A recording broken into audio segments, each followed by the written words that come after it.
Good morning, students. Welcome to the biology class.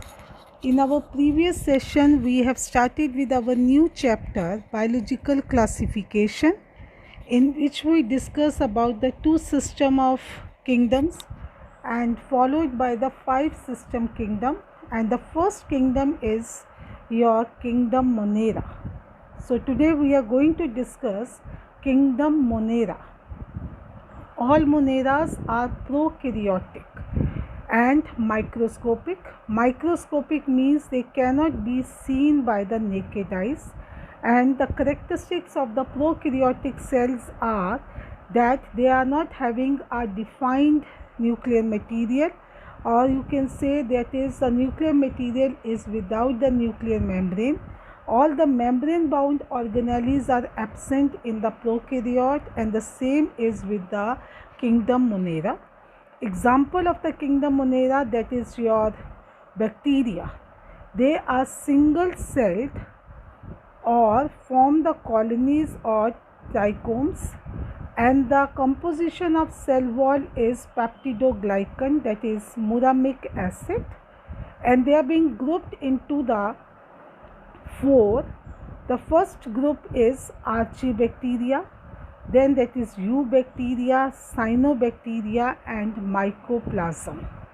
So we are taking one by one. So first we are taking, that is your archaebacteria. These are the oldest anaerobic bacteria and also being known as your ancient bacteria. They can survive in extreme environmental conditions. And what are these extreme environmental conditions? That is high salt concentration, highly acidic or alkaline pH, very high temperature. Why or how they can survive in such an extreme environmental conditions? Because of the presence of branch chain lipids in the membrane. And depending upon the extreme climatic conditions, the archaebacteria, they are of three types, that is methanogens, and number two is your halophils, and third is thermoacidophils.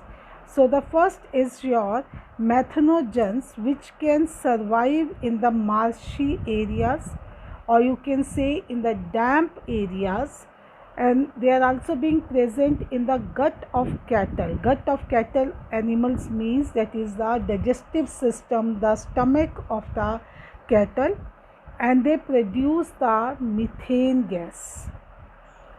That's why the gobar or the cow dung is used as your biogas, because the methane is being there.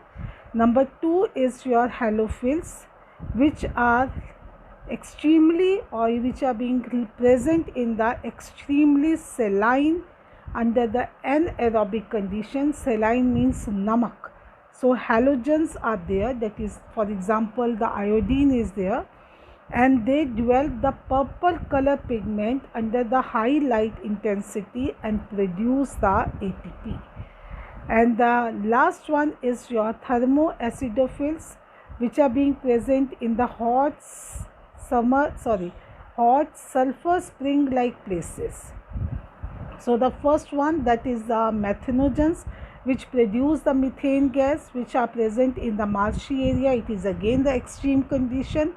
Number two is the halophils, which are present in the extremely saline, that is alkaline pH or the acidic pH, and they produce the ATP.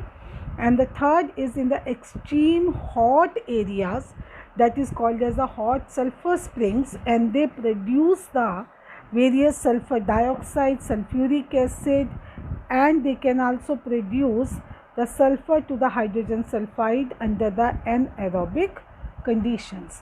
So depending upon the extreme climate conditions, we are having a three types of the archaebacteria, and they can survive in these extreme climatic conditions only because of the presence of the branch chain lipids in their membrane. So the second type of your moneras is eubacteria. Eu means the modern. So they are omnipresent, means present everywhere whether that is the cold climate, whether it is a hot climate, it is aerobic, it is anaerobic, that is present everywhere. Such type of the bacteria, that is known as a eubacteria, and they are single celled or form the colonies. And the shapes of the bacteria, the basic shapes of the bacteria, there are 4 basic shapes. Number 1 is spherical shape, and the spherical shape is known as the coccus. It may be in the single, it may be double, it may be in the chain or in the cluster. And the second shape is rod-like or elongated, and that is called as the bacillus. The example is your curd bacteria, that is your lactobacillus. And the third one is your coiled or spiral shape, that is spirillum. And the fourth one is your comma shaped, or you can call it as the vibrio. And the fifth is also there, that is elongated and the filamental like structures, that is in the actinomyocyte, that is mycelial is there. So these are the 4 shapes. You can see the diagrams too, that is monococcus, in which only single spherical bacteria is present, diplo, in which 2 are present, chain is present, and then that is present in the cluster. And the same is your bacillus, that is your single one, the rod like structure, then 2, that is diplo, and the chain is known as a streptobacillus. And now they are having a spring like, they are having a coiled like or the spiral like, that is known as your spirillum. And the comma like structure, that is known as your vibrio. This is comma like structure, so this is known as the vibrio. Now that is mostly the cells have one or more flagella, as we have discussed in our prokaryotic cell, that is the appendages. They are having the flagella and cilia. So if the cells, they have one or more flagella for the locomotion, and depending upon the arrangement of the flagella, that is of the various types. Number 1 is atrius, that is no flagella is there, and number 2 is mono, that is only one flagella at one end. Then that is amphi, that is one flagella at 2 ends are there on the either side. Then cephalo is there, that is the tuft or the cluster of the flagella at one end. And then we are having the, that is lopho, and cephalo is there, that is lopho is the tuft of flagella on either the end. And then that is a pari, that is a uniform distribution of your flagella. So you can see in this picture too, that is A, where is no flagella is there, without the flagella, one on one side, that is mono, one on either side, that is amphi, and the cluster or the tuft on one side, that is cephalo, cluster on both the side, that is a lopho, and the uniform distribution of the flagella, that is called as the peri, and this is the most common. So these are the types of flagellation or the types of your bacteria. Now we are having 2 more types of bacteria, that is your gram positive and gram negative. As the name is being developed by the Christian D. Gram, that is by staining method. So they develop a technique to stain the bacterial cell. Based on that, they are of 2 types, that is gram positive and gram negative. And if the bacteria, they retain the blue or the purple color after the gram staining, they are called as the positive. And if the no color is being retained, then they are called as the gram negative. Fine. The cell wall is smooth, the cell wall is wavy, and that is teichoic acid is present in the cell wall, and that is being absent in that. So that is the various differences between the gram negative and the gram positive, we have already discussed in the prokaryotic cell. Now the type of nutrition which is present in the eubacteria. So the following type of nutritions are there. Number one is photoautotrophs, which can carry out anoxygenic photosynthesis, means the formation of the food, or you can say the synthesis of the food in the presence of the light. That is what called as an anoxygenic photosynthesis. Number two is chemoautotrophs. Chemo means when the chemical energy is being used for the photosynthesis, oxidize the inorganic compounds to obtain the energy to synthesize their organic foods. And the last one is your saprotrophs, means which depends upon the dead and decay matter. So they decompose the large organic molecules into the smaller ones and derive their nutrients. So next is the symbiont, that is living together, contact with each other, and both are being benefited. And the next one is your parasite, in which they are living together but one is benefited and another is harmed. The such type of the nutrition is there. So we are having a 4 types of the nutrition. One is photoautotrophs, number 2 is chemoautotrophs, then saprotrophs, then that is the symbiont, and the parasites. And here you can see the diagram of the eubacteria, which are having a various labeling. That is the outer appendages, that is flagellum, the cell wall, which is made up of peptidoglycan, followed by the cell membrane, and the mesosomes are there, which helps in the division of the cell. And we are having the chromosomal DNA, which is without the membrane, so that is called as a nucleoid. Ribosomes, which is of 70S, and the extra chromosomal DNA, that is your plasmid DNA. And this is the diagram of your bacterial cell. So the next is your reproduction. So the next is the reproduction occurs in the following ways, that is under the favorable conditions they reproduce by the binary fission, means they undergoes the division, and by the division of the nuclei, first the nuclei is going to be divided, and then the furrow is there, and then they form the 2 daughter cells. So then they form the 2 daughter cells. So this is what called as the binary fission. So the next is your genetic recombination, affected by the various method, but no complete sexual reproduction is there or diploid phase has been reported. So they will come together and then they are getting separated, but there is no formation of the sexual reproduction.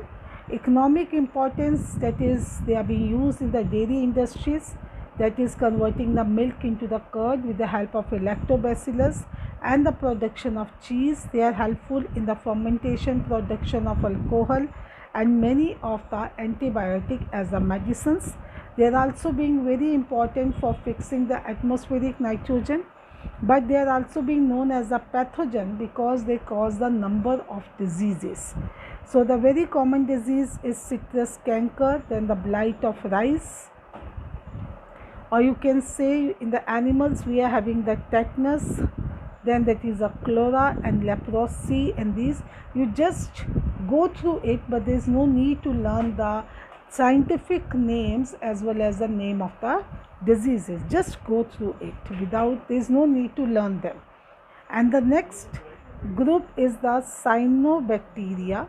Cyanobacteria, they are the unicellular, colonial, and they form the trichomes, and they are single celled colonies. They are being surrounded by the gelatinous sheet which is made up of a glycocalus, and they are also being prokaryotic, and the cell wall is made up of peptidoglycan as the other features of your prokaryotic cells. And they are also autotrophs, means they can carry out their own food, they can synthesize their own food and carry out the oxygenic photosynthesis, which can release the oxygen into the atmosphere. and then they are having the thylakoid membranes distributed in the cytoplasm in which the pigment is present, and they have a characteristic pigments. So thylakoid membranes, they are having the pigments that is phycocyan, which is blue in color. That's why the name is also known as cyano. Cyano name is because of the presence of phycocyanin pigment, which gives them a blue color. And the another name of the cyanobacteria is blue green algae. This you can write, that is your blue green algae. Another bacteria, that is your phycoerythrin, beta carotene, and the chlorophyll A. So these are the pigment which give them a color. They helps in the photosynthesis, and in this photosynthesis the oxygen is being released, and the most of them have a capacity to fix the atmospheric nitrogen.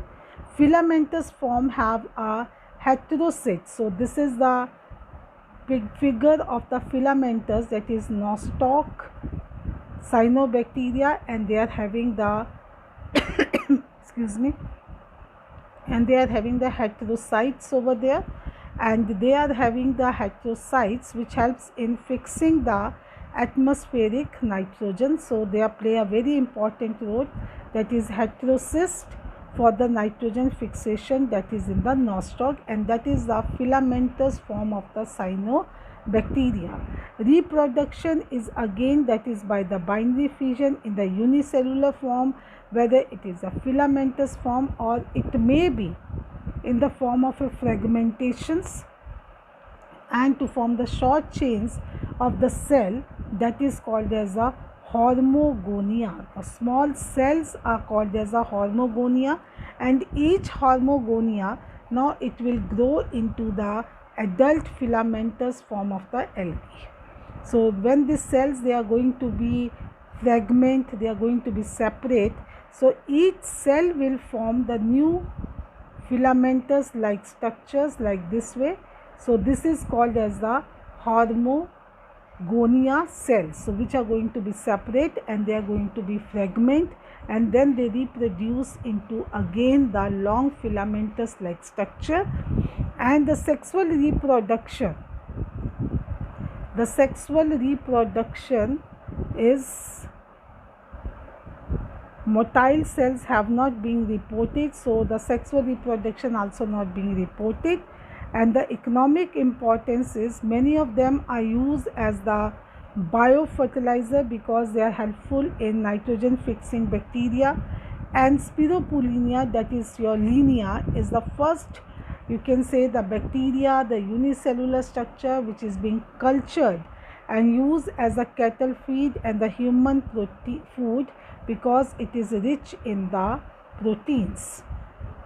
So this is about the cyanobacteria or the blue-green algae.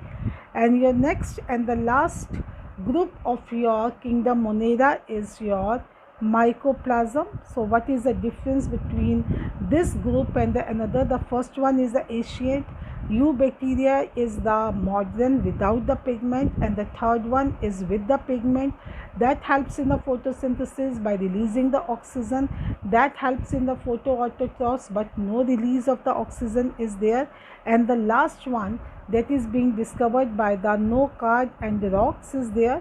They are the smallest known prokaryotes which lack the cell wall. No cell wall is being present, and they were first isolated from the cattle that is suffering from pylori pneumonia, and that's why the name is called as PPLO, that is pylori like organism, and it is also known as the smallest cell. And what is the cause of this? They cause the pneumonia, and they are also causing a disease in the animals, and they causes a disease in the plants like the bunchy top of the banana, little leaves of the brinjal, which is booms of the legumes, etc. And that is of the various shape, that is called as the pelomorphic shape. You can see in this particular diagram. So they are having only the cell wall, no cell wall is there, only the cell membrane. So mycoplasma, that is PPLO, is without the cell wall, that is having only the cell membrane, and the single DNA is there, and 70 S ribosomes. So this is all about your kingdom Monera, in which we grouped 4 types of bacteria: Archaebacteria, Eubacteria, Cyanobacteria, and Mycoplasma. In our next chapter, we will have in our next session we will discuss about the kingdom Protista.